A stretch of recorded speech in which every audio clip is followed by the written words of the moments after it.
Dalam berbisnis, modal merupakan faktor yang sangat penting. Bagi UKM, modal adalah segalanya setelah market atau pasar. Sekali lagi saya ingatkan, modal adalah hal terpenting setelah pasar. Jangan terbalik. Kalau ada yang mengatakan kita perlu modal supaya dapat pasar, maka satu hal pesan saya, kalau ada yang mengatakan hal seperti itu, tinggalkan mereka. Karena mereka bukan pebisnis, mereka itu broker atau orang yang baru belajar bisnis. Pasar atau market adalah nomor satu. Begitu Anda kenal pasar Anda, tahu kebutuhan pasar, tahu mengisi kebutuhan pasar, tahu bagaimana menguasai pasar, maka modal atau dana adalah sebuah kepastian yang dibutuhkan namun mudah didapatkan. Bisa dibayangkan ada seorang kenalan Anda akan meminjamkan uang Anda untuk usahanya. Misalnya dia membuka warung atau warteg, lalu ditanya oleh Anda, berapa kira-kira transaksi per hari nanti warteg yang Anda akan bangun? Lalu dijawab, oh belum tahu mas, kan belum punya warung, nanti setelah warungnya ada kita kasih tahu Anda berapa transaksi per harinya. Pertanyaan sekarang, berani Anda meminjamkan uang itu ke dia? Kita tanya lagi, kamu pernah buka warung atau kerja di warung? Dia jawab, belum, tapi kayaknya di sekitar sini nggak ada warung, jadi pasti laku. Saya kalau cari warteg susah, jadi kalau kita buka warteg di sini pasti laku. Sekali lagi, beranikah Anda meminjamkan uang Anda kepada orang seperti itu?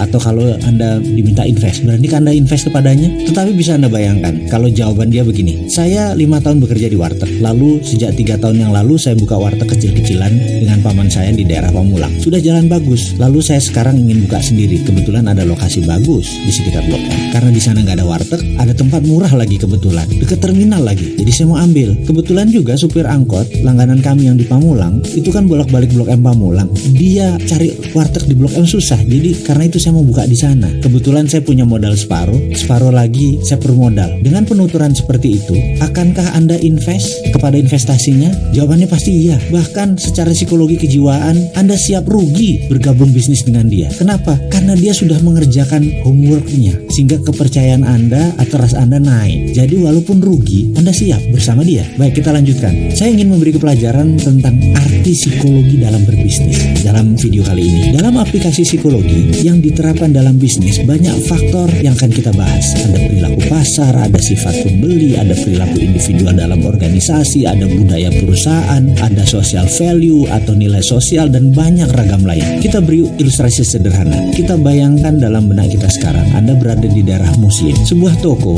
bisa mengurangi unsur warna merah dalam outletnya diganti dengan dominan warna hijau atau ditambah nuansa hijau keputihan. Karena bagi kaum muslim, warna putih dan hijau adalah comforting color. Di komunitas pecinan, maka warna merah adalah warna hoki. Warna merah di komunitas Chinese adalah comforting color. Kembali ke komunitas muslim, warna merah yang dominan bisa menjadi threat atau uncomfort. Dan jangan coba melawan belief system seperti itu. Bisa nggak laku jualan Anda. Kita akan bahas tentang hal seperti ini nanti. Sekarang, secara keilmuan mudah-mudahan saya boleh berbagi saat ini. Sedikit banyak saya 6 tahun makan sekolahan untuk hal ini dalam behavioral business analysis secara panjang dan lengkap. Semua nanti akan kita urai. Kita ke generasi muda atau yang lagi tren disebutnya generasi zaman now. Generasi zaman now saat ini nggak mau bekerja 9 to 5 office hour karena secara nature bisnis mereka mulai suka yang semi informal, sehingga membuat mereka lebih suka berwirausaha, buka usaha jauh dari dunia bekerja. Itu nggak salah. Namun kendala bagi generasi zaman now adalah mereka sulit mencari dana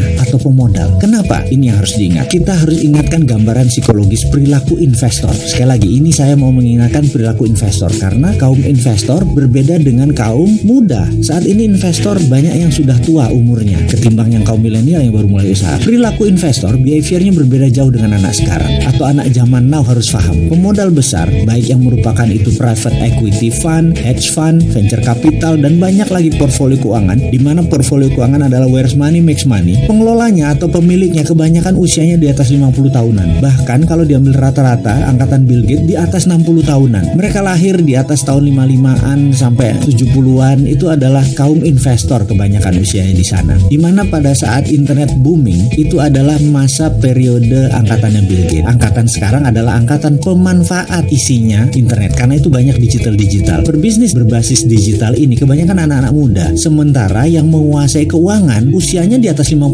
tahun. Para investor semua di atas 55 tahun. Sementara sekali lagi ciri mereka bukan gadget minded. Sementara anak muda sekarang gadget minded. Sekali lagi ini harus diperhatikan perbedaannya. Mereka masih merupakan manusia yang membutuhkan presentasi fisik, kehadiran fisik. Mereka masih memerlukan berhadapan dengan Anda. Mereka masih melihat bagaimana Anda di meja makan, bagaimana cara Anda berbicara dengan santai, apa topik pembicaraan Anda Anda. Dari sana dia bisa melihat isi kepala Anda. Mereka masih memerlukan melihat langsung vibrasi Anda, getaran Anda. Mereka ingin melihat body language Anda. Mereka masih ingin bertatap langsung ekspresi wajah Anda. Mereka tidak pedulikan dengan presentasi yang mengkilat, yang keren. Mereka masih ingin melihat sepatu apa yang Anda pakai, jas apa yang Anda pakai, kepercayaan diri seperti apa yang Anda ingin munculkan. Itu masih penting buat generasi baby boomer. Sekali lagi, angkatan mereka, investor senior tersebut masih membutuhkan direct contact dengan Anda. Psikologi kejiwaan Anda, kematangan emosi Anda, kedalaman filosofi Anda, tentunya fire api di dalam Anda itu penting. Mereka ingin merasakan langsung. Disinilah kegagalan terbesar para pebisnis startup dalam mencari dana investasi. Disinilah kegagalan terbesar kaum milenial di dalam mencari dana untuk investasi. Kegagalan Anda para startup anak muda dalam meyakinkan investor, terutama gagal menunjukkan how bad you want to be sukses. Seberapa marah Anda, seberapa ingin Anda untuk sukses. Jadi sekali lagi, persiapkan diri Anda untuk terlihat sukses, terlihat lapar, dan stay humble di depan investor zaman old tadi. Ingat loh, mereka masih pegang uang yang terbanyak.